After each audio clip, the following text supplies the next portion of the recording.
Koordinator Regional Solidaritas Peduli Jombang atau SPJ, Advokat Start BPPWK MMI NTB, Bumi Bening, dan aktivitasnya untuk sekarang belajar dan mengajar. Motonya terus belajar agar menjadi manusia.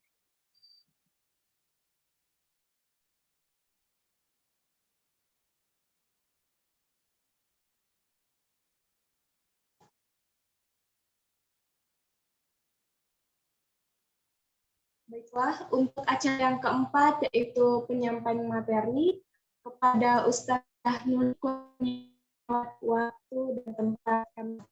Terima kasih. Baik, Assalamualaikum warahmatullahi wabarakatuh. Apakah suara saya kedengeran? Waalaikumsalam, terdengar. Oh, ya, jelas ya.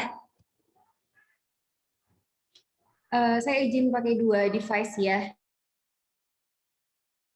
Yang satu pakai HP, yang satu pakai laptop. Karena saya itu entah kenapa kameranya tuh nggak pernah bisa, jadi kayak bermasalah.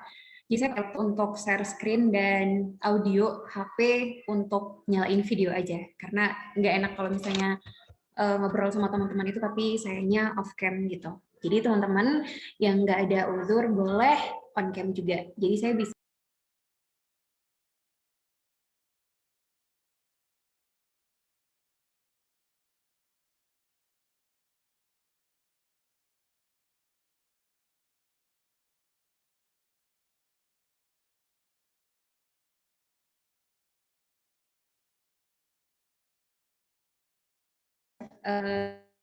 berkunjung untuk bertemu teman-teman secara offline, tidak lagi online gitu. Tetapi semoga hal ini tidak menjadi penyurut semangat kita, karena Masya Allah ada banyak sekali nikmat Allah yang masih bisa kita syukuri, yang itu tuh kalau dihitung itu kayaknya nggak bisa kita jabarkan satu persatu, saking banyaknya gitu. Jadi semoga langkah ini menjadi salah satu cara untuk kita meraih keberkahan, terutama dalam hal menuntut ilmu gitu. Jadi harus tetap semangat ya. Kemudian salawat serta salam kepada kekasih Allah, kepada manusia terbaik sepanjang zaman, Rasulullah Muhammad SAW. Semoga kita menjadi pengikut yang setia dengan ajarannya, dengan sunnahnya, sampai nanti kita menjadi orang yang memang layak untuk diberikan syafaatnya gitu. Ini posisinya saya masih di sekolah karena saya mengajar, tapi memang kalau hari Sabtu itu kebetulan lagi agak free. Saya juga baru ngeh sebenarnya kalau saya ini ngisi Sabtu, astagfirullah gitu, saya ngehnya tuh tapi udah nggak apa-apa. Alhamdulillah belum terlalu aktif juga. Saya izin share screen.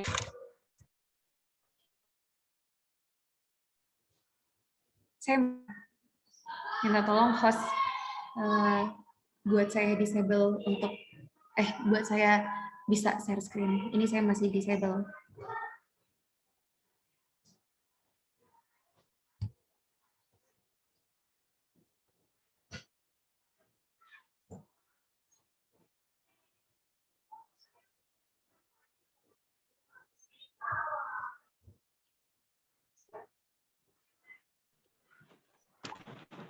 Sudah ya?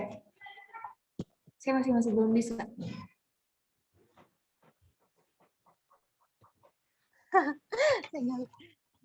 Jadi di settingnya itu nanti ada setting untuk membuat semua orang itu bisa untuk share screen tanpa harus dijadikan host.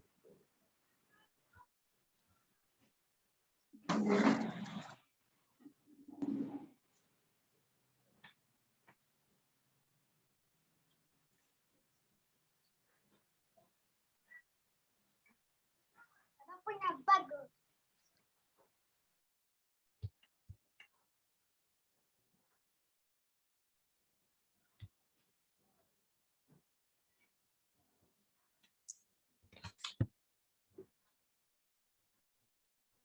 Saya belum. Oke, saya tunggu. Atau screen ke panitia ya slide-nya, biar nanti saya screen. Gitu. Boleh. Oke, bentar ya. Saya connect WhatsApp dulu.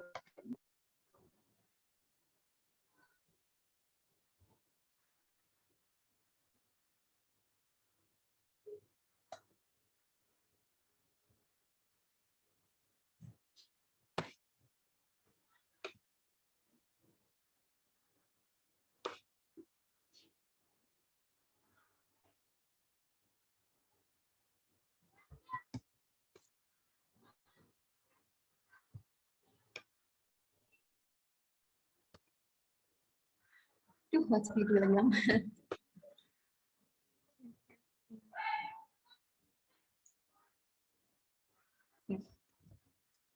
Mariam ya?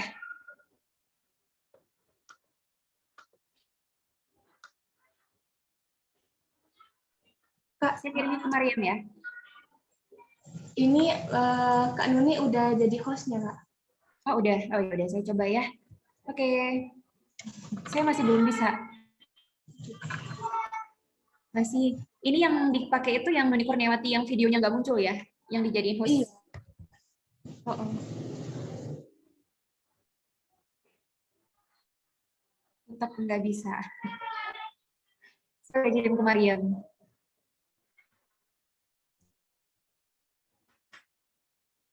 Iya, Kak. Kakak udah kirim slide-nya ke Mariam ya?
Sudah kah?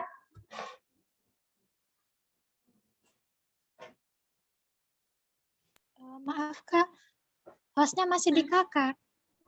Wah, hostnya masih di saya. Ini yang dijadiin host itu ya? Atulah, aku nggak bilang. Bentar, saya lihat dulu. Ini kayaknya yang host itu yang bentar-bentar saya lihat partisipannya. Yang jadi host itu adalah yang di HP saya. Pantes kalau gitu saya dulu. Saya bikin yang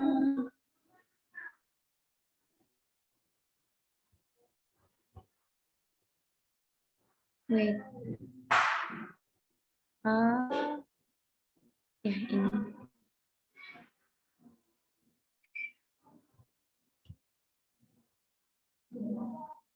ini. Kalau sekarang saya udah jadi host.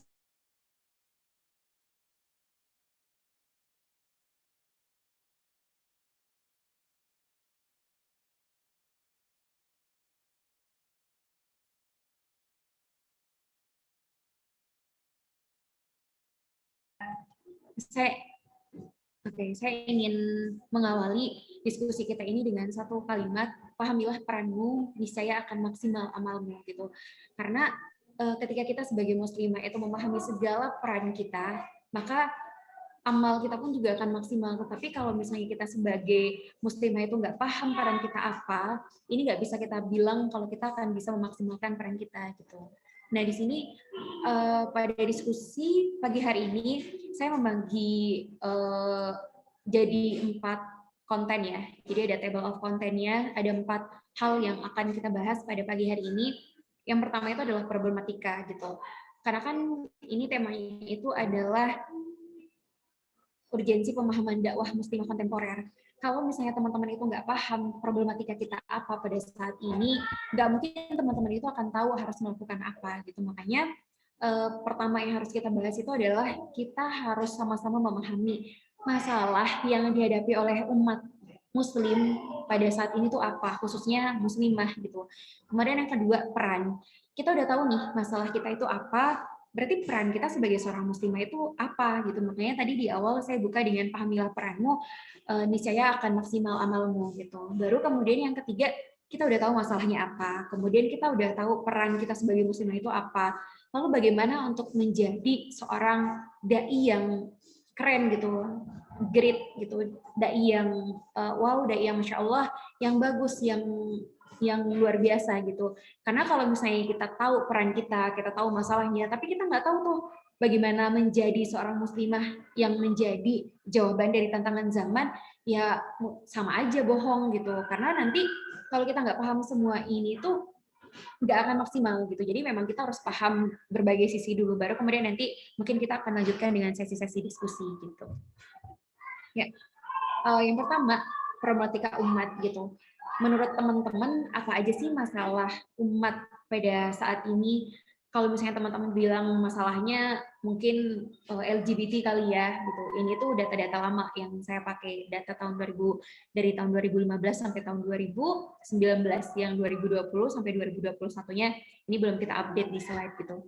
Ya, apakah yang menjadi masalah saat ini tuh gay ya gitu atau homoseksual gitu? Atau bisa jadi permasalahan sekarang itu adalah pedofilia gitu.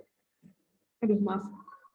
Ya, kalau misalnya kita lihat sekarang kasus pedofilia itu makin tahun itu memang makin meningkat gitu. Apakah ini memang yang menjadi permasalahan utama masyarakat kita atau bisa jadi pornografi gitu? Karena nggak mungkin ada homoseksual, nggak mungkin ada pedofilia kalau misalnya ternyata yang menjadi pemicunya itu juga kemudahan akses kita untuk melihat sosial media, YouTube atau lain sebagainya yang itu tuh nggak bisa kita filter semua, nggak bisa kita saring konten-kontennya gitu. Kalau misalnya kita nggak pinter nyarinya, ya udah kita akan kebablasan atau bahkan kalau kita mungkin kita bisa ya, kan kita bisa berpikir kita sudah cukup dewasa untuk menimbang mana yang baik dan mana yang enggak. Tapi anak-anak itu tuh masih ada dalam kondisi curiosity yang tinggi atau keingintahuannya yang sangat tinggi gitu. Kalau misalnya ini enggak kita manage, enggak kita dampingi, ya udah bisa miss gitu. Atau masalah yang menjadi pokok utama muslimah sekarang ini mungkin aborsi kali ya gitu. Kita lihat bahwa ya seks bebas, pergaulan bebas itu udah makin kesini tuh udah bikin kita istighfar banget gitu, udah astagfirullah kok gini banget gitu. Bahkan saya aja yang jadi guru dan ngajar anak SMA, bahkan ini boarding ya, itu kadang saya masih agak ngerasa ya Allah, apakah seperti ini degradasi moral yang dihadapi oleh bangsa ini gitu. Atau bisa jadi feminisme yang menjadi salah satu parasit pemikiran, yang menjadi bukan parasit pemikiran ya, lebih tepatnya itu adalah yang menjadi salah satu paham atau konsep atau ideologi yang kemudian mulai banyak digandrungi atau diafirmasi oleh kalangan muslimah gitu, nggak cuma muslimah yang biasa aja, tapi bahkan anak-anak di LDK, bahkan teman-teman yang masih berkecimpung di FS LDK karena tidak paham urgensinya, mereka dengan tidak sadar mendaku diri sebagai tanda kutip feminis muslim ya gitu. Nah, kenapa saya fokus pada permasalahan ini mungkin nanti akan relate sama tor yang saya diberikan, karena yang mau kita bahas pokok itu kan mungkin permasalahan yang dihadapi oleh muslimah ya gitu. Tetapi pertanyaannya adalah, apakah semua ini memang betul-betul menjadi permasalahan pokok umat Islam pada umumnya gitu atau muslimah pada khususnya? Saya di sini menggunakan ini ya, saya menggunakan literatur EUKM ringkasan untuk kaum muslimin yang itu tuh karyanya Profesor Nakwib Alatas, Syekh Muhammad Nakwib Alatas, di mana untuk prolognya atau openingnya, kalau misalnya teman-teman lihat apa yang tadi teman-teman lihat itu betul adanya menjadi sebuah permasalahan, tetapi itu adalah akibat dari beberapa sebab. Nah, itu yang akan kita bahas. Kenapa? Saya itu sering sekali menemukan orang-orang yang salah menilai problematika umat yang sebenarnya. Karena ketika kita salah menilai problematika umat yang sebenarnya, kita juga akan salah dalam memberikan solusi. Ketika kita udah salah memberikan solusi, ya mau gimana kita akan menyelesaikan masalah umat ini. Contohnya kayak gini. Yang tadi itu saya katakan sekali lagi, itu benar permasalahan umat, tapi itu bukan sesuatu hal yang fondasinya, bukan hal yang pokok, bukan hal yang fundamental. Ibaratnya ini pohon, teman-teman tahu kalau misalnya ini tuh misalnya pohon beracun, teman-teman itu cuma motong bagian daunnya doang atau bagian batangnya doang. Kalau teman-teman nggak cabut sampai akar-akarnya, itu nanti pohon beracun itu akan tetap tumbuh gitu. Nah, masalah-masalah yang tadi saya sebutkan itu benar masalah, tapi dia itu seumpama pohon dengan rantingnya, dengan daunnya gitu. Sedangkan akarnya ini yang sering sekali abai atau tidak diketahui oleh banyaknya kaum muslim gitu. Sebabnya solusi yang kita berikan itu mungkin bisa mengcounter ya, tapi sifatnya itu hanya kontemporer atau hanya bukan kontemporer, hanya temporer doang, hanya sebentar doang gitu. Karena bisa jadi next beberapa tahun ke depan atau beberapa puluh tahun ke depan di saat kita mungkin nggak ada, masalah ini akan kembali muncul di generasi-generasi berikutnya gitu. Itulah sebabnya kita harus tahu, kita harus paham masalah utama umat Islam itu tuh apa aja gitu. Nah, di sini akibat dari muslim itu tidak mengetahui masalah umat Islam itu tuh sering sekali mengalami dilematis. Dilemanya itu seperti apa aja? Ini.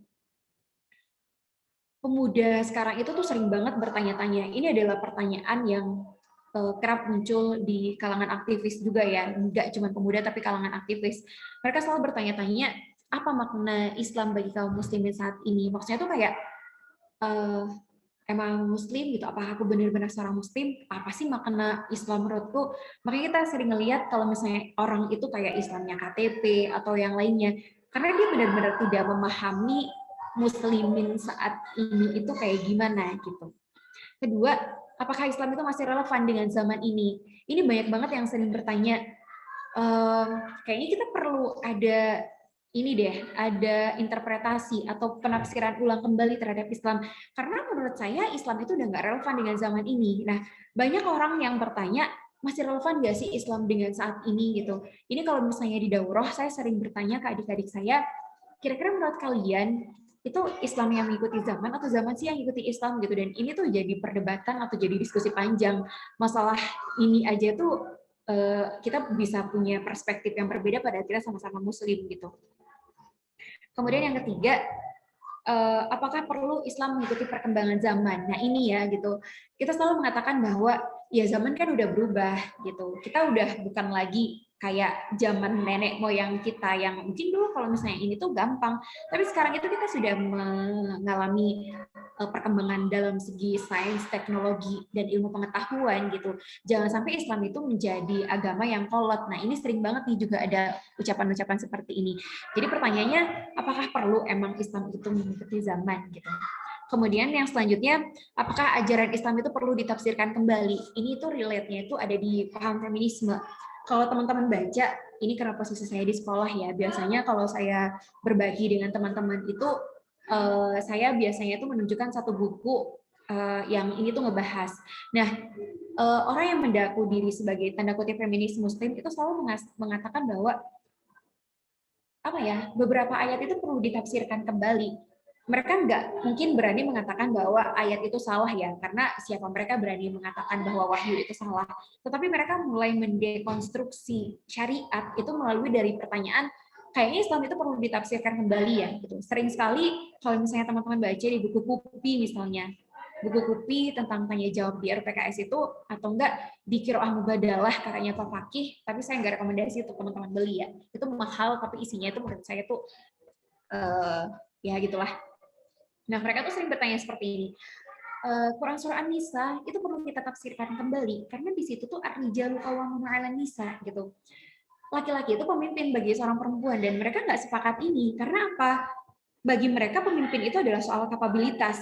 Seandainya perempuan itu punya kapabilitas, ya udah kenapa bukan perempuan juga yang menjadi pemimpin? Dan ini mereka tarik ke dalam hal rumah tangga juga gitu. Jadi menurut mereka perempuan juga bisa menjadi kepala keluarga gitu, nggak cuma laki-laki gitu. Dan ada beberapa ayat yang juga ingin mereka tafsirkan kembali gitu. Bahkan mereka tanpa sadar itu mengatakan bahwa tafsiran ulama klasik atau ulama-ulama para mufasir kita itu tuh terlalu misoginis atau terlalu memarjinalkan atau terlalu merendahkan perempuan dan terlalu mengeluh-elukan laki-laki gitu. Itu menurut mereka. Yang tadi ar-rijalu qawwamuna 'alan nisa, kemudian berkaitan dengan dalil tentang waris, kemudian berkaitan dengan Quran surah Al-Baqarah ayat 223, itu nanti teman-teman silakan baca, dan beberapa ayat-ayat yang lainnya gitu. Nah, mengapa Islam kini kalah dan tertinggal? Kita melihat Muslim predicament ya, maksudnya keadaan sulit umat Islam saat ini tuh kita melihat Palestina masih ditindas, Rohingya juga masih terlantar, kita lihat Suriah, kita lihat yang ada di Uighur juga di Cina, kita melihat kenapa umat Islam terus sih yang tertindas gitu. Dan ini tuh menjadi pertanyaan, kenapa kita terus yang kalah? Kenapa kita selalu kalah dengan peradaban-peradaban seperti peradaban Barat, Amerika, Eropa? Padahal kita punya agama yang kita anggap itu sempurna gitu. Nah ini kalau misalnya masalah-masalah ini tuh terus bermunculan di kalangan umat Islam, berarti dia benar-benar tidak paham dirinya sebagai seorang Islam, dia tidak benar-benar memahami Islam secara kafah gitu, sampai mereka berpikir bahwa Islam itu tuh bertolak belakang dengan sains modern gitu, dan sampai pada pertanyaan apa peran kita sebagai umat Islam atau kaum muda gitu.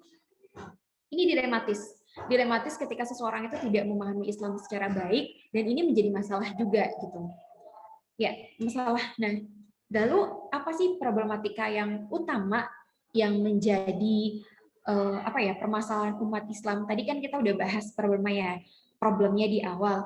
Nah, masalah di awal itu sekali lagi saya katakan itu adalah akibat dari sebab-sebab yang menurut saya ini yang paling komprehensif yang dijabarkan oleh Profesor Muhammad Naqoib Alatas ini. Saya Muhammad Naqoib Alatas dalam bukunya Risalah untuk kaum muslimin gitu, RUKM. Ini ada gambar bukunya.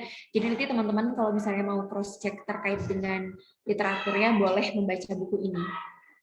Ya, menurut Prof. Alatas yang menjadi masalah utama kaum muslimin itu tuh bisa kita bagi jadi dua. Yang pertama itu adalah masalah eksternal, yang kedua itu adalah masalah internal. Tapi saya nggak akan fokus kepada eksternal ya, saya mungkin akan lebih banyak membahas ini tuh dari sisi internal. Kenapa? Karena menurut saya yang paling urgent itu adalah bagian internal ini gitu.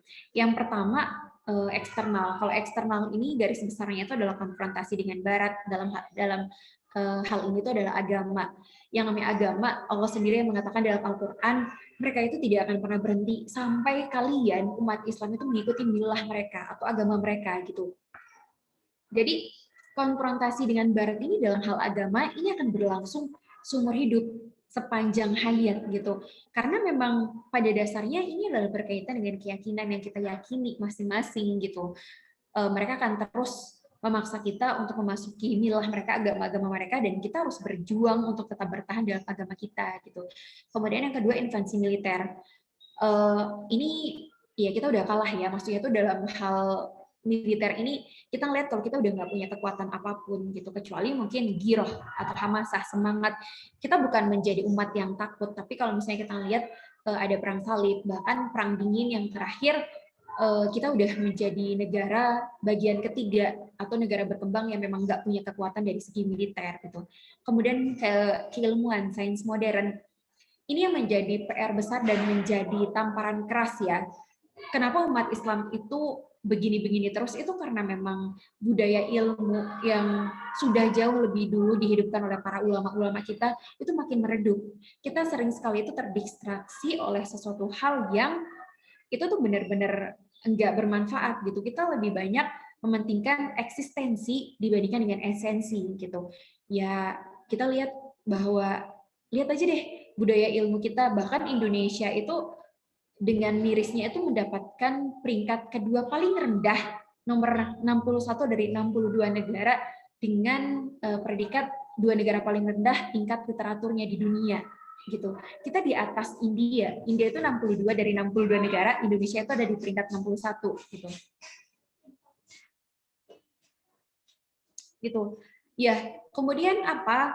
Lucunya, sedangkan dari segi gadget atau smartphone, kita justru ada di peringkat kedua setelah Cina, paling tinggi gitu. Ini menjadi sebuah paradoks. Ini menjadi sebuah bentar ya. Saya izin dulu.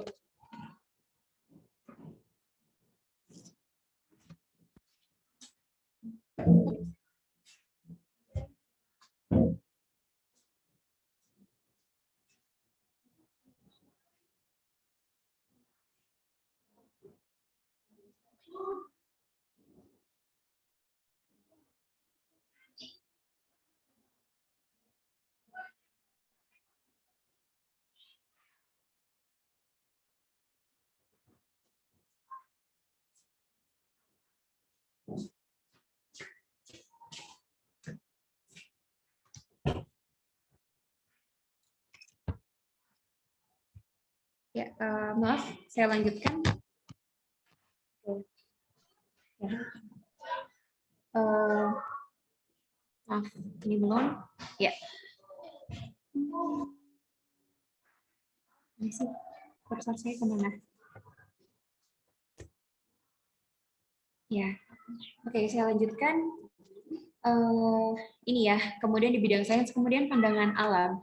Pandangan alam ini itu adalah worldview. Worldview ini apa? Worldview ini adalah cara pandang kita sebagai seorang muslim. Kita harus paham, worldview ini luas sekali sebenarnya, saya nggak bisa menjelaskan ini dalam sekian menit ke depan, tetapi ini yang menjadi pembeda kita dengan orang-orang di luar sana gitu. Ini yang membedakan kita dengan barat dan lain sebagainya. Di mana pandangan alam ini butuh banyak konsep untuk kita melihat. Pandangan alam ini kalau misalnya saya boleh bilang syariat kali ya, bagaimana cara kita melihat problematika di sekitar kita menggunakan kacamata kita sebagai seorang muslimah gitu. Karena kalau misalnya kita nggak punya pandangan alam, worldview atau cara worldview ini tidak sama dengan paradigm ya, tidak sama dengan paradigma, tidak sama dengan ideologi gitu, enggak. Ini adalah kacamata kita sebagai seorang muslimah untuk melihat segala sesuatu yang terjadi di sekitar kita gitu. Bagaimana kita melihat, kemudian kita menimbang ini menurut Islam itu bagaimana. Itu sederhana yang bisa saya sampaikan gitu. Dan ini berkaitan dengan sekularisme, liberalisme, yang jelas itu beda banget cara pandangnya. Kita bisa menilai itu keliru, wah ini masuk ke dalam sekularisme ini, ketika kita sudah punya pandangan alam yang tepat gitu. Ya, sekarang kita akan fokus kepada permasalahan internalnya. Permasalahan internalnya itu menurut Alatas itu dibagi menjadi 3. Yang ketiga-tiganya ini tuh menurut Alatas itu adalah vicious circle atau lingkaran setan yang kalau nggak diputusin, ini tuh lingkaran setan itu terus berputar ke dalam 3 masalah ini. Kalau misalnya lingkaran setan ini tidak diputus, ya sampai kapanpun masalah umat yang seperti tadi kita bahas, ada aborsi, pelacuran, kejahatan seksual, narkoba, kemudian ke apa ya, maksudnya pergaulan bebas dan lain sebagainya, itu tetap akan menjadi masalah yang muncul karena kita tidak menyelesaikan dalam hal yang paling urgent ini atau yang fundamental ini gitu.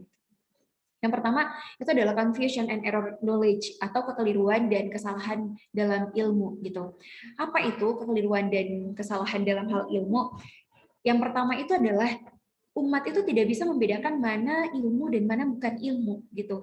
Kalau misalnya teman-teman itu harus tahu ada yang itu tuh bukan ilmu, ada yang itu tuh ilmu gitu. Ilmu di sini itu adalah ilmu. Kalau misalnya dalam Islam itu adalah segala sesuatu yang dia itu akan bermuara atau mengantarkan kita kepada keyakinan kita kepada Allah gitu. Dan bukan ilmu itu adalah sesuatu yang satu tidak bermanfaat, 2 dan itu tuh tidak mengantarkan kita kepada Allah. Contohnya misalnya ya, sederhana banget ini tuh bukan ilmu itu contohnya zodiak. Kita seneng banget baca, padahal itu tuh cuma bentuknya ramalan dan bisa jadi ini tuh juga menjadi kemusyrikan ya, menggerogoti. Itu tuh cuma kayak positivisme atau cocok logi antara sains dengan mitos gitu. Padahal ini tuh bisa jadi ya dalam hal ilmiahnya itu bisa aja karena kalau menurut saya itu memang benar-benar mitos ya, karena dia hanya merangkai kebetulan-kebetulan dan kemudian dijadikan sebagai sebuah kesimpulan gitu. Ilmu itu adalah sesuatu yang dia itu bermanfaat untuk kita dan dia itu akan mendekatkan kita kepada Allah gitu. Nah, sumber ilmu pun dalam Islam itu ada 5. Beda kita dengan Barat. Kalau Barat itu sumber ilmunya itu cuma 2, empirisme atau sesuatu yang bisa dia indrai, bisa dia lihat, rasakan, dengar, kemudian intelektualisme gitu atau intelektual. Kalau misalnya itu sudah bisa kita indrai, bisa dinalar nggak gitu. Makanya kalau misalnya sesuatu itu nggak bisa dinalar menurut Barat itu nggak bisa disebut sebagai ilmu.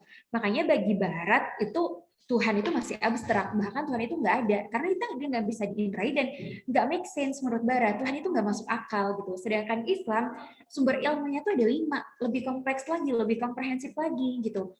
Kita mengakui empirisme iya, kita mengakui sesuatu yang bisa kita indrai itu juga adalah sumber ilmu, itu adalah sebagai sumber pembelajaran untuk kita. Sesuatu hal yang masuk akal, nalar, atau logika, atau logis, atau intelektualisme, itu juga sumber ilmu. Tetapi 3 hal ini yang tidak diterima oleh Barat itu menjadi tingkatan yang paling, kalau misalnya saya bilang ini tuh adalah hierarki. Yang paling rendah dalam Islam itu sumber ilmu itu empirisme, kemudian intelektualisme, kemudian yang ketiga itu ada intuisi, namanya intuisi itu ada ihsan. Ihsan itu adalah tingkatan iman paling tinggi kalau dalam Islam. Yang keempat itu adalah khobar sodik atau berita kebenaran. Berita kebenaran ini adalah seperti berita-berita yang disampaikan oleh para nabi dan rasul. Ini tuh sumber ilmu gitu. Ya itu adalah pengetahuan, itu adalah sesuatu hal yang kita diberitahukan karena khobar sodik ini dia akan mendekati sedikit sekali itu dia akan mendekati wahyu. Wahyu ini apa? Al-Qur'an gitu. Karena semua informasi yang kita terima itu paling lengkap komprehensif itu ada di dalam Al-Qur'an gitu. Yang paling utama itu ada di Al-Qur'an gitu. Makanya ini menjadi 5 sumber ilmu yang harus kita yakini dan emang makanya nanti jatuhnya kayak gimana? Contohnya kayak begini, LGBT apa atau America Psychology Association tahun 2015 itu sudah menghapuskan LGBT atau homoseksual dan sebagainya itu dari gangguan mental menjadi biasa aja. Sejak disahkannya pernikahan selama jenis di beberapa negara bagian di bawah kepemimpinannya Eropa, itu apa? Itu menghapuskan. Kalau dulu homo itu masih sebagai kategori gangguan jiwa, kalau sekarang itu udah nggak ada. Ketika nanti dunia mengakui bahwa homo itu lumrah, atau homo itu boleh, atau homo itu lesbian, itu atau segala bentuk seks menyimpang itu boleh, Islam itu tetap tidak akan menerima karena kata wahyu kita dalam Al-Qur'an itu tetap sebuah penyimpangan, itu sebuah dosa besar gitu. Jadi makanya kita harus menggunakan kacamata ini dalam menimbang ilmu itu dan ini juga terpakai di dalam penemuan-penemuan karya ilmiah, sains dan lain sebagainya gitu. Kedua, menganggap ilmu itu netral. Ini yang salah kaprah ya. Saya boleh katakan tidak ada ilmu itu yang netral. Setiap ilmu itu tuh akan bergantung kepada worldview seseorang. Contoh nih, kalau teman-teman bisa punya kesempatan, nanti teman-teman boleh dari googling di Google itu penelitiannya Lin DKK dan kawan-kawan, LYNN Lin namanya dan kawan-kawan, itu judul penelitiannya itu dia bikin sebuah penelitian yang judulnya korelasi antara IQ dengan SQ. Hasil penelitiannya semakin beriman seseorang maka dia semakin bodoh dan semakin tidak beriman seseorang atau ateis maka intelligence quotient-nya itu atau IQ-nya itu semakin tinggi. Nah, ini tuh dikritisi kemudian oleh guru kami Profesor Dr. Hamid Fahmi Zarkashi yang hasil penelitian itu metodologinya yang salah. Karena apa? Ternyata worldview Silin dan kawan-kawan itu mempengaruhi hasil penelitian. Ya ternyata mereka berempat itu adalah seorang yang ateis yang tidak mempercayai Tuhan gitu. Jadi tidak ada satupun ilmu itu yang netral. Makanya ilmu pengetahuan, teori-teori yang kita dapatkan sekarang ini perlu sekali kita melihat bagaimana historical background daripada siapa yang menulis gitu. Tapi bukan berarti kita harus menegasi atau menolak ya sains yang dia temukan, kita terima, tetapi pembacaan kita yang perlu kita luruskan di sini. Bagaimana kita sebagai seorang muslimah melihat fenomena-fenomena atau penemuan-penemuan yang ada gitu. Kemudian tidak dapat membedakan mana ilmu fardu ain dan fardu kifayah. Jadi teman-teman, kalau dalam Islam itu tidak pernah mendikotomi atau memisahkan ilmu dunia dan ilmu akhirat, itu nggak ada. Yang ada dalam Islam itu adalah mana ilmu fardu ain dan mana ilmu fardu kifayah. Ilmu fardu ain ini adalah sesuatu yang wajib kita tempuh sebagai seorang pribadi gitu. Ilmu fardu ain ini bersifat akidah, syariat, akhlak gitu. Yang mana ini menjadi utama, yang harus kita pelajari sampai akhir hayat. Karena apa? Usia kita tuh nggak panjang.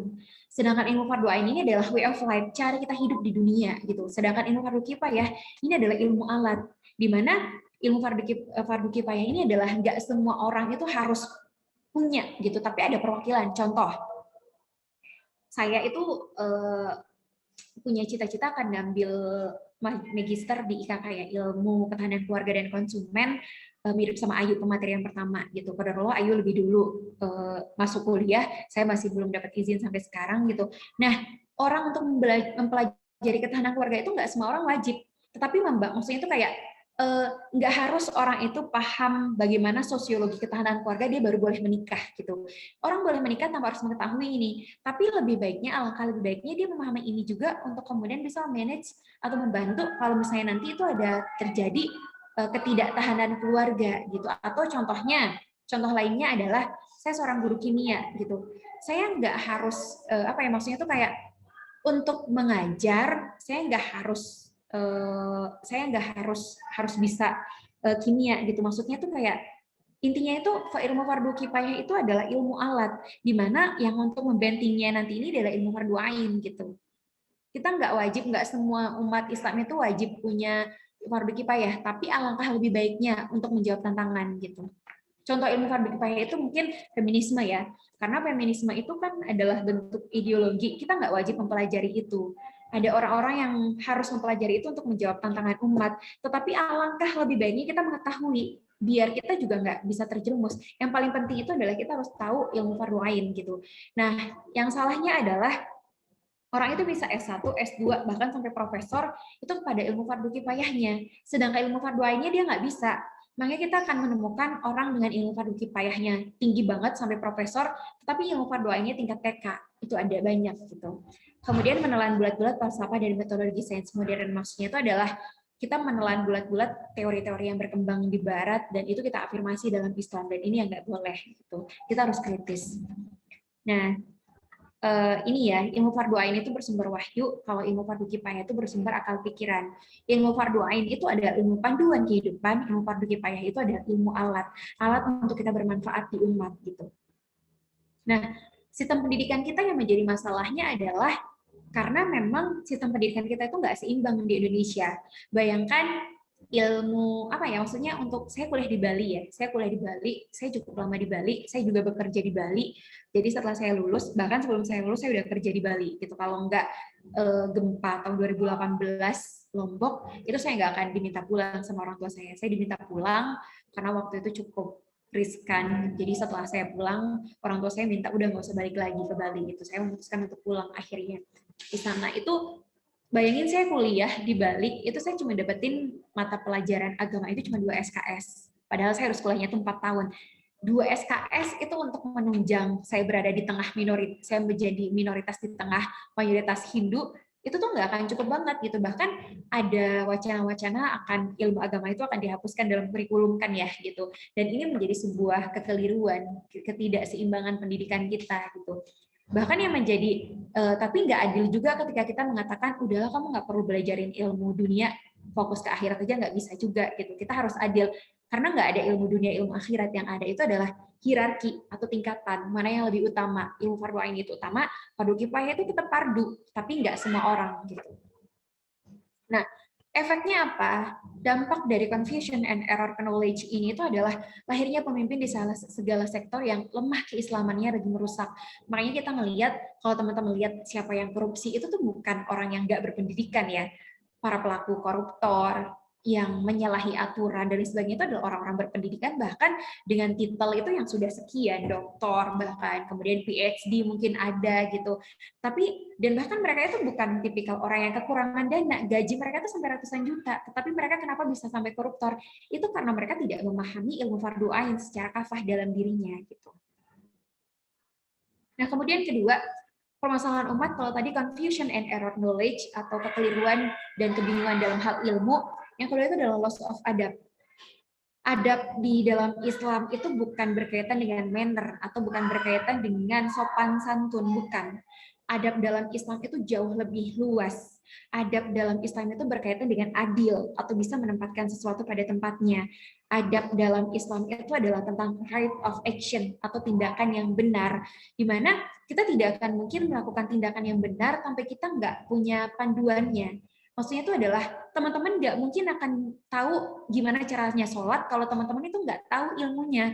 Kan teman-teman harus belajar bagaimana caranya takbiratul ihram, teman-teman harus tahu rukun Islamnya, rukun sholatnya berapa, urutannya bagaimana, dan kita harus tahu ini tuh posisinya nomor 1, nomor 2. Yang namanya tertib itu mendahulukan sesuatu dan mengakhiri yang lainnya gitu. Karena kalau nggak tertib, kacau sholat kita. Nah sama.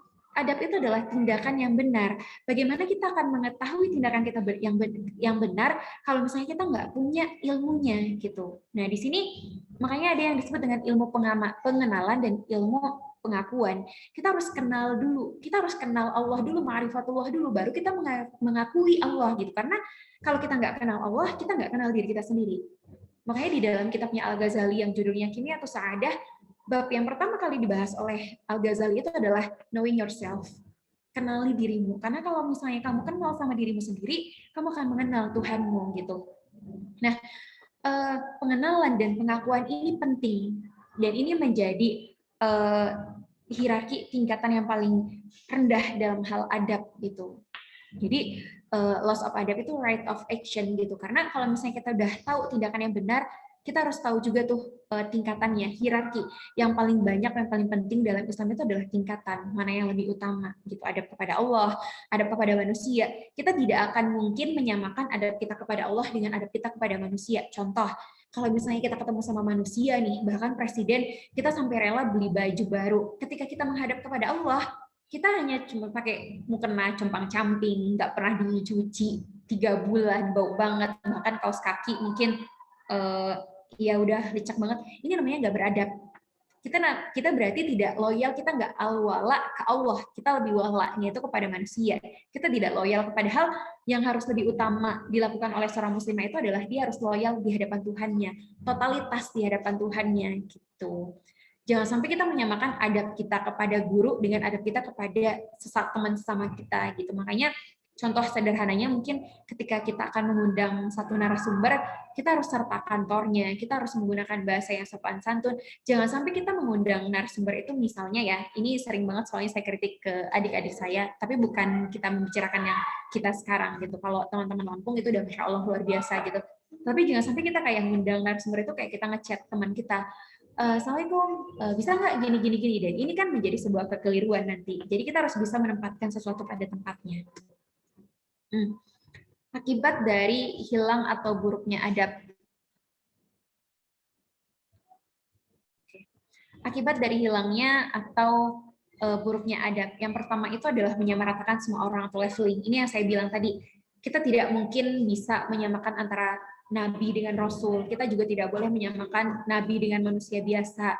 Kita juga nggak boleh ngambil tas. Gitu. Dan ini yang nggak boleh leveling, menyamaratakan semua orang itu nggak boleh. Jangan sampai kita menyamakan ulama dengan manusia biasa gitu, dan ini beda gitu. Contohnya ya ada persekusi terhadap ulama itu karena memang mereka tidak menyamaratakan orang. Karena kalau misalnya kita menyamaratakan orang, ini sudah ada, berarti kita tidak akan bisa memberikan tindakan yang benar. Contoh, sama ulama kita nggak akan mungkin berbicara keras. Sama ulama kita nggak akan mungkin berteriak lantang atau menyalah-nyalahkan seperti kita mungkin pada teman kita. Contoh, kita nggak akan mungkin menyamakan orang tua kita dengan teman kita gitu, ya, dengan teman kita gitu.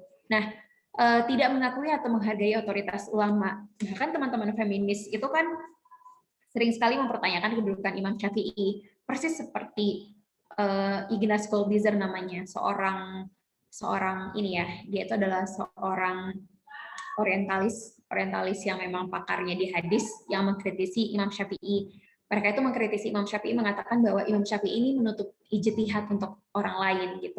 Dan ini yang nggak boleh. Karena apa? Ini sudah menunjukkan perilaku kita yang angkuh dan lain sebagainya gitu. Ya.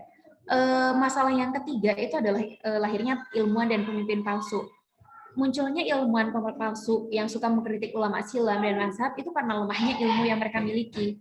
Tidak ada ketelitian dan ketajaman berpikir, kedalaman pandangan batin dan sifat amanah seperti para ulama silam gitu. Jadi kayak kalau teman-teman lihat ada pemimpin yang zolim sekarang, yang korup misalnya, atau bahkan yang lain sebagainya, itu nggak lain dan nggak bukan karena permasalahan yang kedua tadi, confusion and error knowledge dan loss of adab.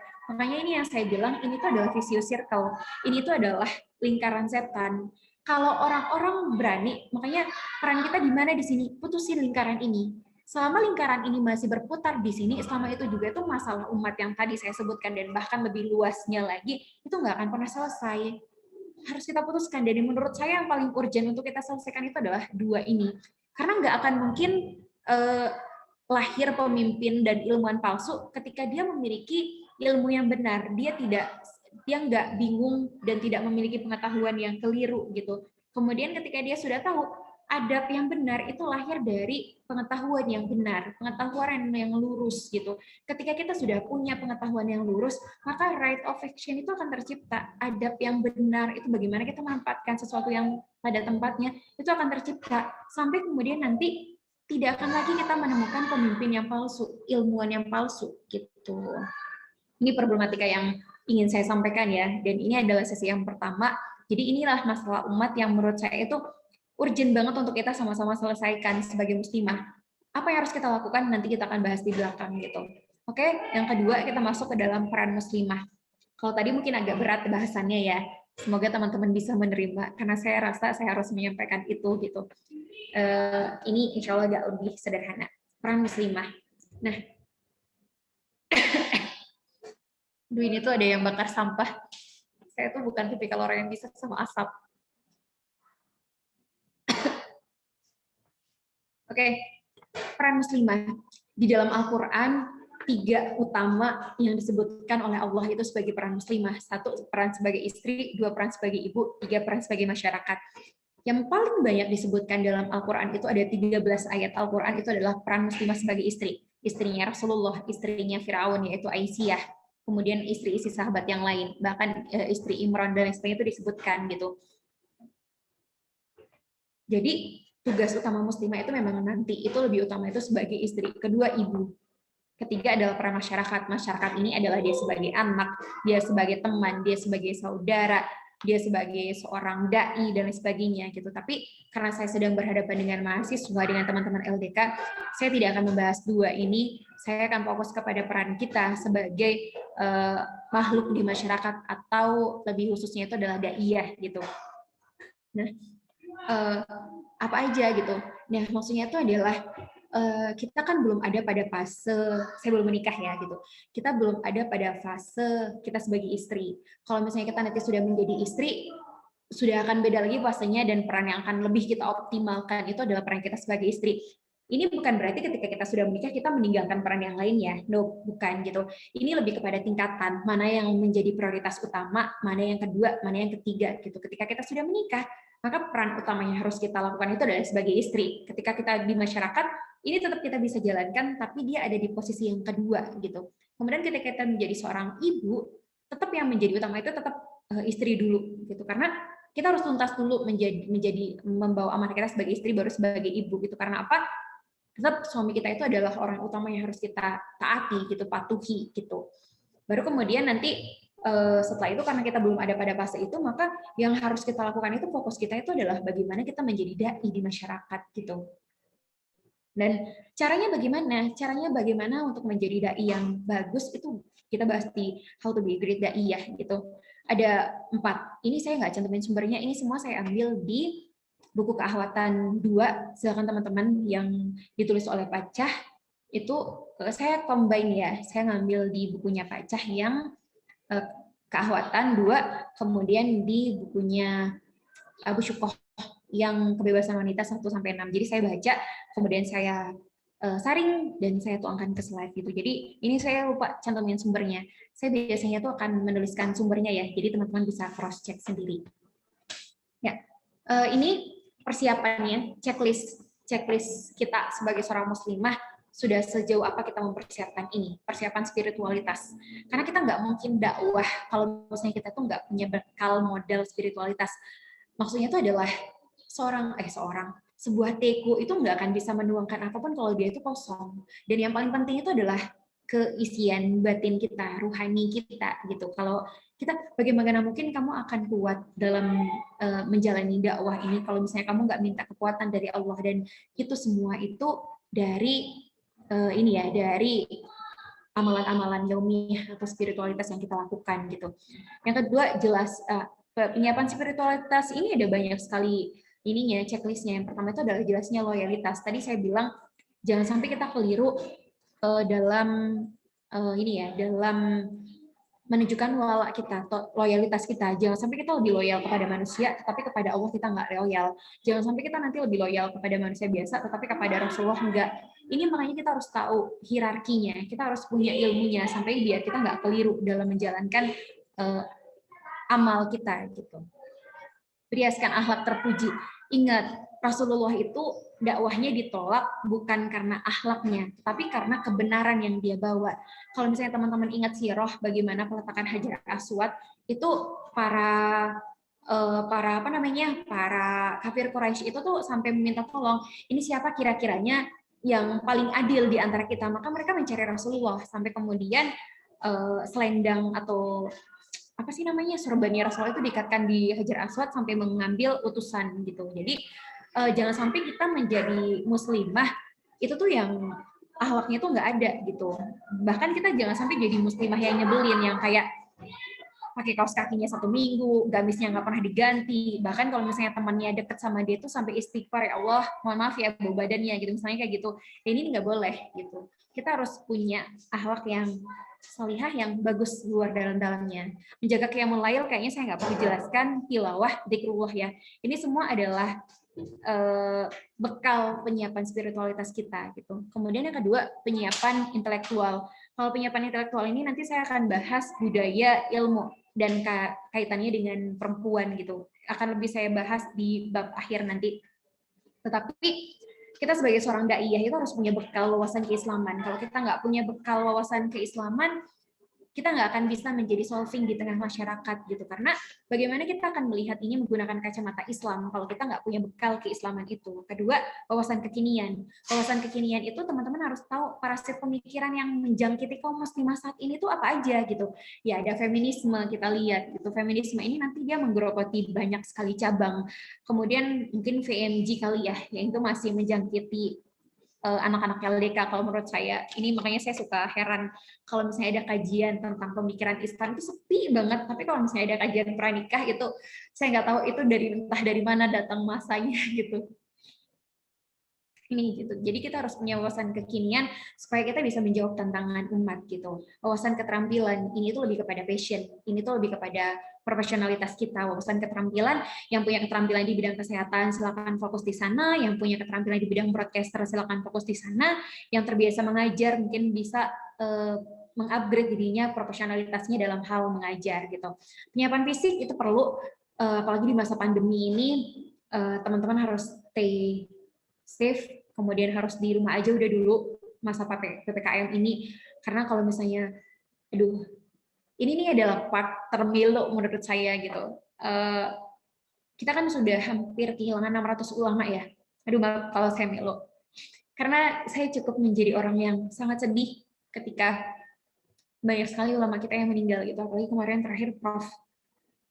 Ya, itulah. Maksudnya tuh kita udah kehilangan ahli usul fikih, kita udah hilang, ulama yang menulis sejarah juga hilang. Bahkan kata teman saya semalam itu saya bukan rapat ya, biasa meeting sama teman-teman PKU, alumni PKU 14 tahun 2020, itu kita bilang, karena pandemi ini kita jadi tahu ulama-ulama kita ya, kita jadi tahu guru-guru kita dengan kepakarannya masing-masing. Tapi sayangnya kita tahu ulama kita ini dengan kepakaran masing-masingnya itu di akhir hayatnya gitu. Ini yang menjadi kayak saya berasa ditampar. Guru-guru saya itu sudah tua, Prof. Hamid itu sudah 62 tahun, kemudian Bunda Dinar, kemudian CGS, kemudian Prof. Ois, guru besar ketahanan keluarga di IPB, itu bukan orang-orang yang muda lagi gitu. Matinya ulama itu adalah musibah bagi bumi gitu, karena Allah mencabut ilmu-ilmu itu gitu. Dan sedangkan saya merasa saya tuh belum apa-apa, saya masih belum belajar, saya masih banyak sekali ketidaktahuan saya. Sedangkan kita ditinggalkan dalam ketidaktahuan, masih dalam keadaan jahil, itu menurut saya itu yang paling patah. Jadi makanya saya ngerasa patah hati selama 2021 ini, apalagi sejak PPKM, apalagi sejak varian Delta COVID ini mulai ya, karena hampir setiap pagi grup saya itu isinya tuh berita duka, bahkan sehari itu bisa 3 kali, dan itu tuh semua dari guru-guru kami gitu. Saya cukup patah hati, makanya tolong teman-teman jaga diri, jaga ketahanan fisiknya, karena kewilujisan itu adalah amanah kita juga gitu, yang bagaimana mungkin kita akan bisa berdakwah kalau kita nggak punya ketahanan fisik yang kuat gitu. Jadi udah masa pandemi ini stay at home dulu aja gitu. Kemudian penyiapan dana, maisha itu perlu ya untuk kita berdakwah, karena dakwah itu tuh akan menuntut semua hal yang ada pada dirimu, harta, jiwa, raga gitu, termasuk ya harta gitu. Ya ini adalah bentuk dari jual beli yang paling menjanjikan. Menurut saya kita menjual apa yang kita punya di hadapan Allah, dan nanti Allah yang akan balas itu di akhirat gitu. Jadi ini adalah yang harus kita punya sebagai seorang muslimah. Bentar ya, dikit lagi. Nah ini tadi saya bilang saya akan fokus kepada penyiapan intelektual. Saya ingin membahas ini teman-teman, bagaimana kaitannya antara ilmu, peradaban, dan perempuan gitu. Karena kalau teman-teman paham ini, teman-teman tidak akan mudah silau dengan paham-paham yang berasal dari luar. Salah satunya mungkin feminisme gitu.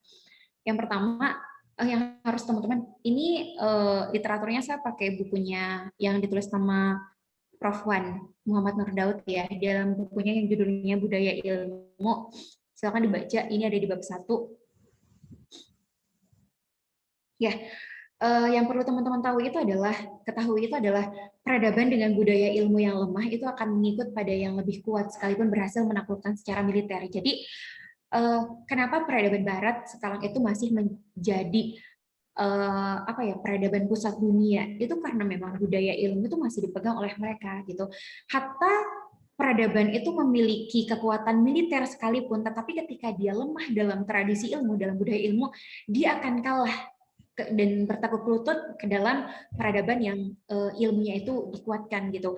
Di sini sudah ada contohnya antara Jerman versus Romawi. Jerman itu kuat dalam kekuatan militer, tetapi dia lemah dalam perkara budaya ilmu. Maka dia dikalahkan oleh peradaban Romawi. Ini juga yang terjadi di Mongol versus Cina, kemudian Prancis dengan Jerman, Jerman dengan Amerika, dan bahkan sampai sekarang kan mungkin Eropa dan Amerika itu masih menjadi pusat dunia ya, karena memang peradaban ilmu masih berpusat di sana gitu. Dan kemudian sejarahnya, bagaimana kemudian sejarah peradaban ilmu dan apa kaitannya dengan perempuan gitu. Pertama, saya akan menjelaskan sejarah peradaban ilmu di Yunani.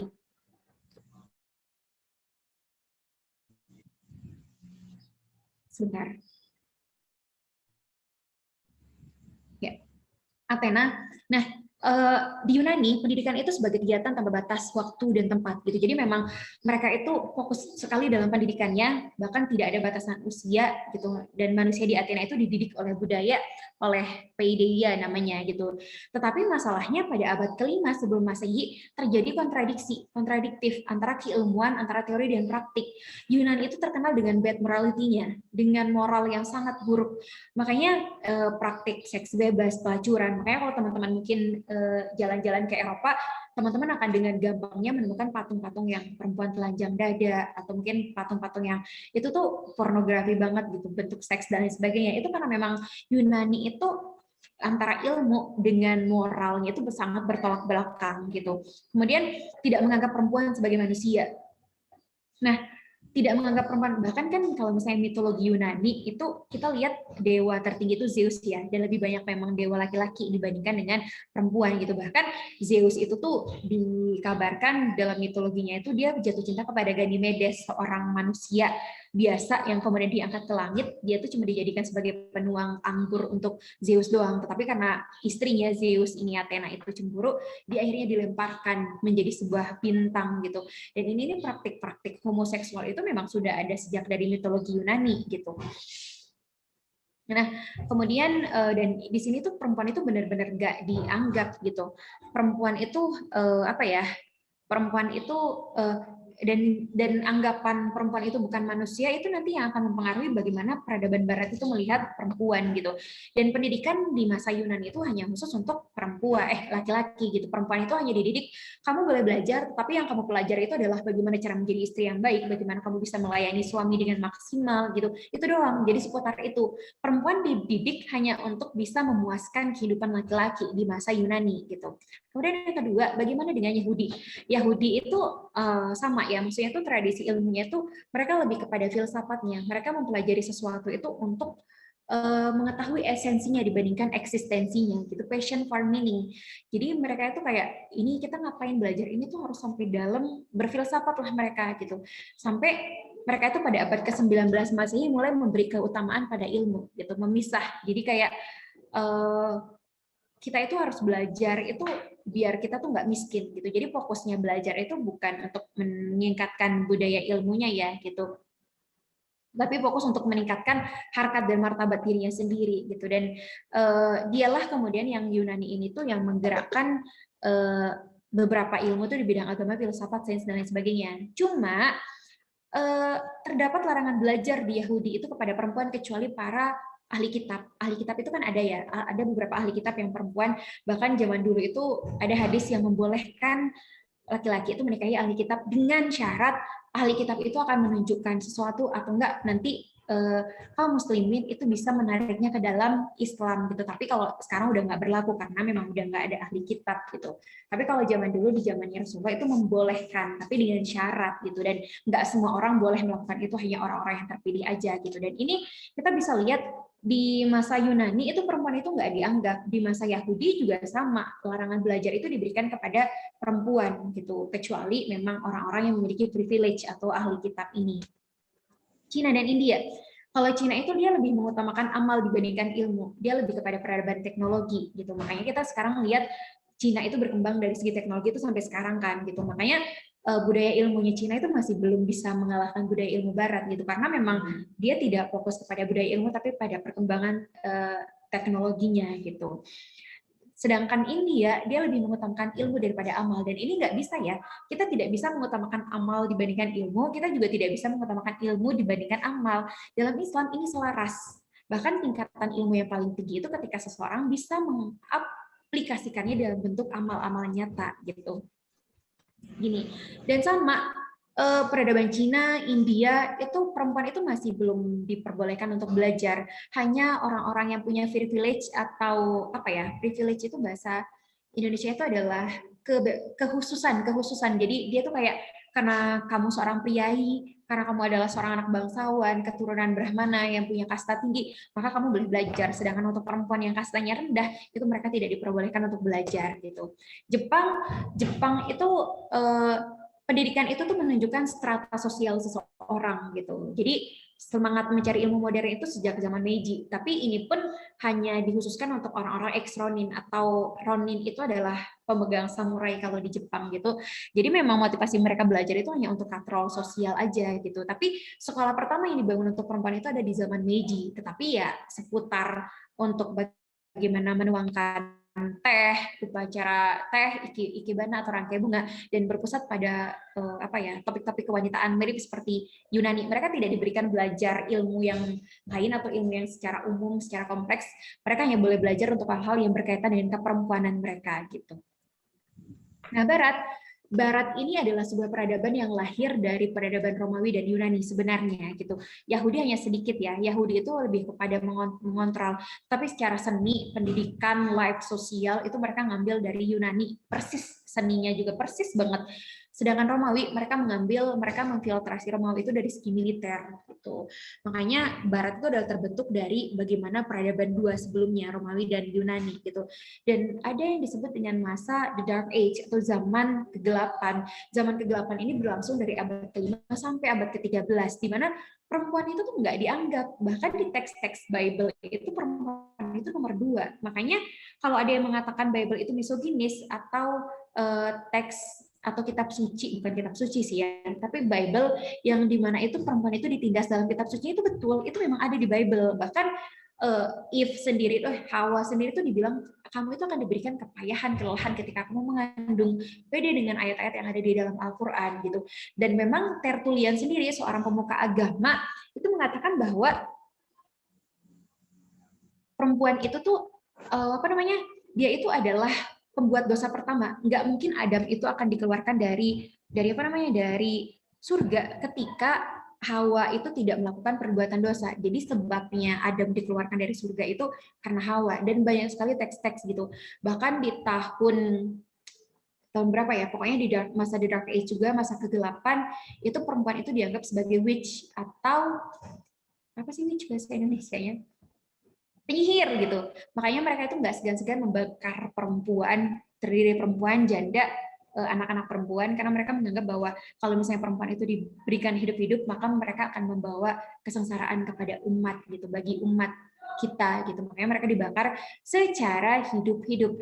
Bahkan kalau biasanya saya ngisi feminisme itu saya akan menjelaskan sejarah feminisme, itu tuh ada gambar-gambarnya. Kalau teman-teman nggak percaya, silakan googling aja The Dark Age atau masa kegelapan Eropa. Di situ tuh perempuan itu diikat. Mohon maaf ya, puting payudaranya itu digunting, ini dibelah, kemaluannya ditusuk. Aduh, pokoknya tuh ngeri banget gitu. Dan memang mereka itu nggak dapetin hak apapun, tidak mendapatkan hak apapun. Hak pendidikan Barat aja baru mulai itu sejak ada isu-isu feminisme, dan beda dengan Islam gitu. Islam itu memandang ilmu itu sebagai kualitas kerohanian seseorang gitu, dan semua Islam itu menyuruh baik laki-laki dan perempuan itu harus belajar dari baru dia lahir sampai dia ke liang lahat gitu. Jadi kewajiban menuntut ilmu itu nggak ada, tidak berdasarkan jenis kelamin. Kamu nggak boleh belajar karena kamu seorang perempuan, itu nggak ada. Makanya kan guru-guru Imam Syafi'i, Ibnu Battutah, Ibnu Khalikan itu juga lebih banyaknya itu perempuan gitu.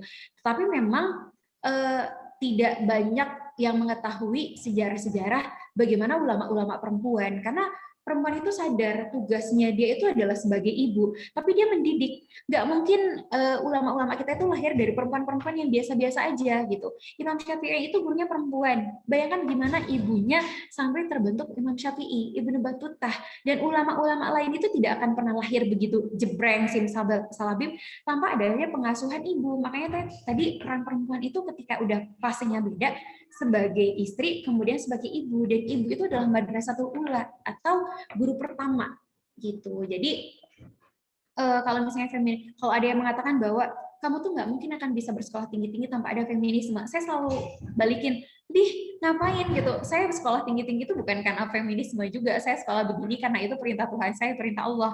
Agama saya menyuruh saya untuk belajar, menuntut ilmu dari saya baru lahir sampai saya ke liang lahat. Dan ketika pun saya bersekolah tinggi-tinggi itu bukan untuk menuntut kesetaraan dengan laki-laki, no, kita punya tugas kewajiban gitu. Laki-laki tugasnya ini, saya sebagai perempuan tugasnya ini yang disebut dengan keserasian gender nanti gitu. Dan ini bisa teman gender.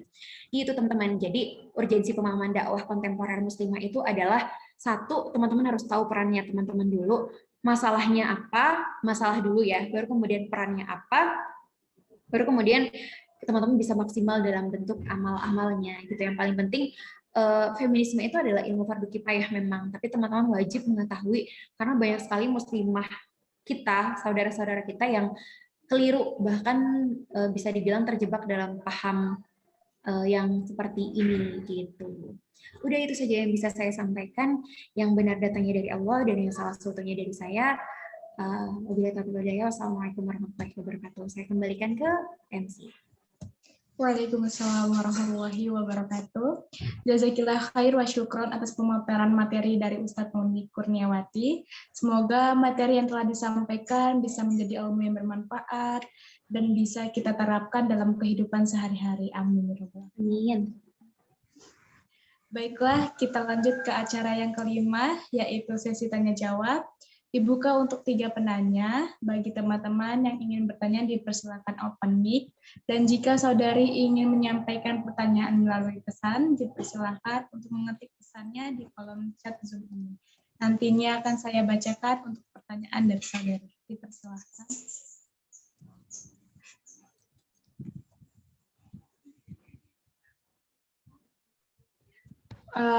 Sambil nunggu yang bertanya teh, ini aku ada pertanyaan. Boleh. Cara kita untuk mengatasi kesalahpahaman dari Islamnya itu bagaimana teh? Kan karena setiap pendapat dari berbagai sumber itu berbeda. Nah, sedangkan masyarakat kita kan minat bacanya kurang. Nah, terkadang tuh masyarakat itu membaca satu sumber aja gitu. Nah, kadang yang dibaca sumber itu juga tidak sesuai dengan kebenarannya gitu. Nah, bagaimana cara kita meluruskan kekeliruan atau kesalahan dalam berpikir? Inilah yang saya maksud. Kita harus tahu dulu, kita harus belajar dulu ilmu fardu ain, karena ilmu fardu ain itu adalah ilmu utama. Kalau kita udah tahu ilmu fardu ainnya, kita akan tahu mana yang salah dan mana yang keliru. Nah, kita ini kan di zaman ini tuh zaman fitnah ya. Kita itu bahkan jangankan kita itu sudah dikaburkan, kita sering sekali dikaburkan oleh hal-hal yang seperti ini. Jangankan mengkaburkan, kita bahkan mencampurkan. Kita jadi tidak bisa membedakan mana yang hak dan mana yang batil. Ketika kita sudah tidak bisa membedakan mana yang hak dan mana yang batil, nanti kita akan mencampurkan itu. Kita akan keliru, bahkan sampai fatalnya itu kita akan menganggap yang batil itu hak dan yang hak itu batil. Caranya bagaimana? Satu, cari guru yang benar-benar kita tahu lurus ilmunya. Karena kita nggak mungkin akan bisa baca, saya itu tidak akan pernah bisa memahami risalah untuk kaum muslimin ketika saya akan baca itu sendiri. Saya butuh guru. Tahun 2019 itu tuh saya baru berkecimpung dalam pemikiran Islam ya gitu. Saya waktu itu dilema sampai saya nangis, kemana muara saya harus menuntut ilmu. Itu saya beneran nangis karena saya nganggap kayak saya belajar Islamisasi, saya belajar feminisme, tapi saya tahu kalau ini tuh nggak tepat cara saya belajar. Saya lompat-lompat belajarnya. Saya butuh satu waktu yang saya menepi, saya menarik diri dari hiruk pikuk kesibukan saya gitu. saya mengambil waktu untuk saya belajar. Akhirnya saya putuskan untuk daftar di PKU, dan itu di luar bayangan saya. Qadarullah, Allah Maha baik sekali, Allah meluruskan saya gitu. Cari guru-guru yang benar-benar lurus. Bagaimana cara kita mengetahui seorang ini lurus atau enggak? Lihat bagaimana akidahnya. Ketika dia tidak salah dalam menafsirkan sesuatu yang syariat itu kan akan terlihat jelas ya. Maksudnya itu adalah kita akan bisa menilai sesederhana, wah ini keliru ini. Nggak mungkin, contohnya aja nih, jangan fokus kepada hal yang fikih, tapi karena fikih itu bukan sesuatu hal yang halal dan haram. Fikih itu berkaitan dengan sesuatu hal yang tepat dan ini lebih tepat gitu. Jadi nggak ada yang salah gitu. Lihat hal-hal yang berkaitan dengan akidah. Selama akidahnya lurus, belajar di sana. Selama syariatnya lurus, belajar di sana. Selama akhlaknya baik, jadikan dia guru gitu. Tetapi kalau misalnya udah dari akhlaknya kita lihat dia keliru gitu, terus kemudian ada salah-salah keliru dari hal-hal syariat gitu, misalnya fatalnya mungkin dia nggak sholat atau bahkan dia tidak mengimani salah satu rukun iman, itu sudah bisa kita kayak tolak gitu. Dan ini bisa teman-teman lihat, misalnya nih contoh, sekarang kan udah ada sosial media ya, ada dai-dai kondang yang ada Ustadz Adi Hidayat, ada Ustadz Abdul Somad, ada Ustadz-Ustadz yang lain, selama itu lurus, ikuti. Kalau nanti terjadi perbedaan antara ulama ini, itu tuh nggak akan jauh-jauh perbedaan itu hanya pada tataran fikih, bukan tataran usul. Nah, jadi Islam itu tuh ada yang usul, ada yang furu. Usul ini tuh adalah sesuatu yang pokok, yang tidak boleh diganti.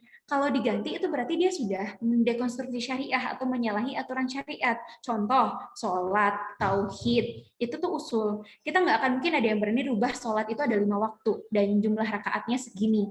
Yang beda itu bisa jadi nanti dari tata caranya. Ada yang kunut, ada yang enggak. Nah, ulama-ulama kita itu nggak ada yang berbeda pendapat berkaitan dengan usul. Karena nggak mungkin. Usul itu tuh sumbernya itu adalah wahyu, Al-Quran, dan sunnah. Sedangkan tata cara itu adalah ijtihad. Fikih itu ijtihad gitu, dan ini nggak apa-apa.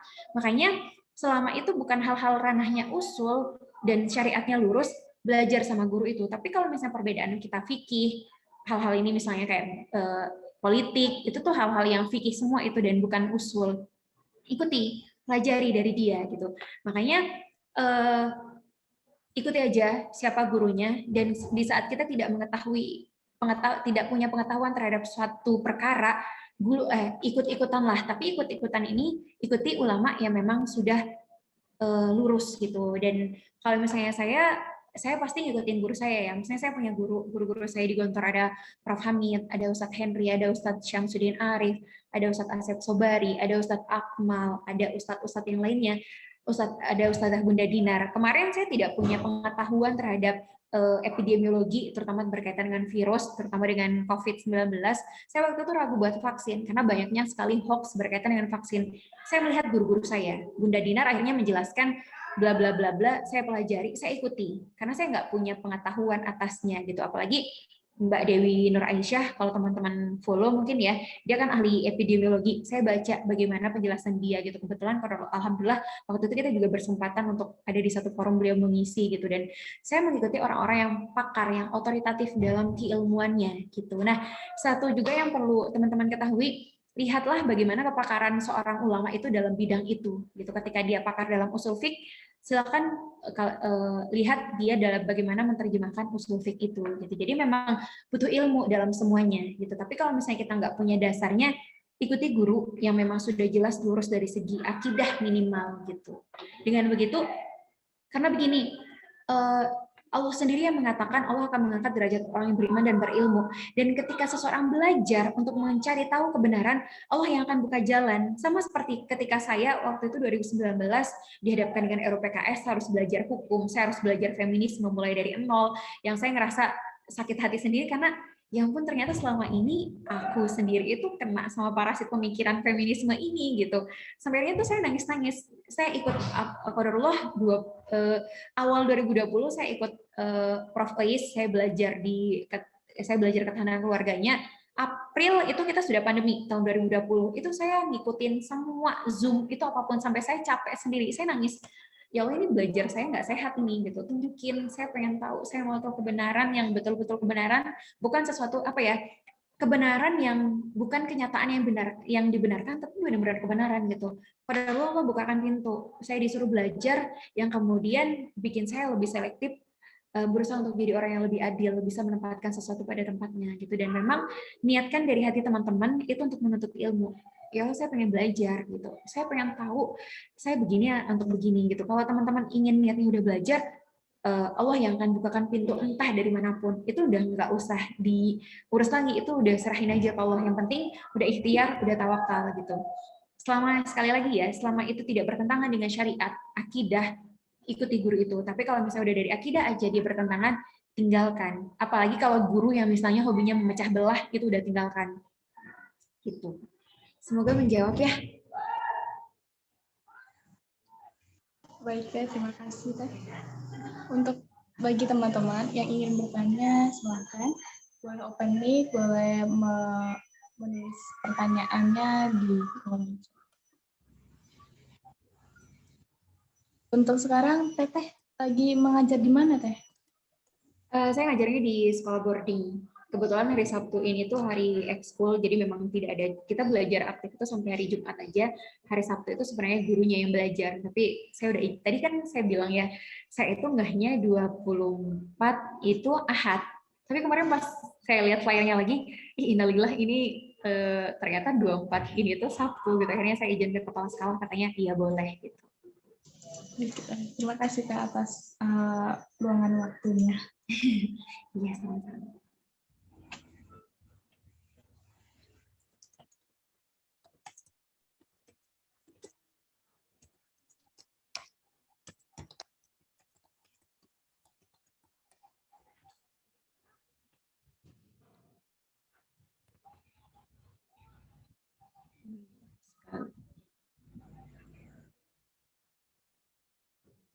Kalau teman-teman nggak ada yang bertanya, nggak apa-apa, nggak usah dipaksain. Teman-teman yang lainnya kemana? Mungkin sedang cuacanya kurang baik. Baiklah, jika teman-teman tidak ada pertanyaan, jazakumullah khair wa syukron atas kehadiratnya, dan untuk pemateri Kak Nuni, terima kasih untuk meluangkan waktunya. Untuk acara yang ke-6 itu doa kepada Ukti Clara, dipersilahkan. Assalamualaikum warahmatullahi wabarakatuh. Subhanakallahumma wa bihamdika asyhadu an la ilaha illa anta astaghfiruka wa atubu ilaik. Rabbil fa'na bima 'allamtana. Rabbi 'allamna alladhi yanfa'una. Rabbi faqihna wa faqih ahlana wa qaraba lana fi dinina. Tawassalna bita'allim antarzuqana wasi'ah wa antarzuqana amanah. Amin amin ya rabbal alamin. Wassalamualaikum warahmatullahi wabarakatuh. Waalaikumsalam warahmatullahi wabarakatuh. Baik, syukur kasiron kepada Ukti Clara. Tibalah kita di penghujung acara, yaitu terakhir penutup. Marilah kita tutup acara kajian pada pagi hari ini dengan mengucap alhamdulillah. Jazakumullah khair, kasiran wa syukran. Semuanya, semoga ilmu yang kita dapat hari ini bisa menjadi ilmu yang berkah dan bermanfaat. Amin. Saya selaku moderator mohon undur diri. Mohon maaf jika ada kesalahan, pengucapan yang tidak sesuai pada kajian ini, dan kepada Allah saya mohon ampun sebesar-besarnya. Saya akhiri, wallahu muwaffiq ila aqwamit thoriq. Wassalamualaikum warahmatullahi wabarakatuh. Waalaikumsalam warahmatullahi wabarakatuh. Jazakumullah khair semua. Izin live ya. Oke Kak, terima kasih. Iya.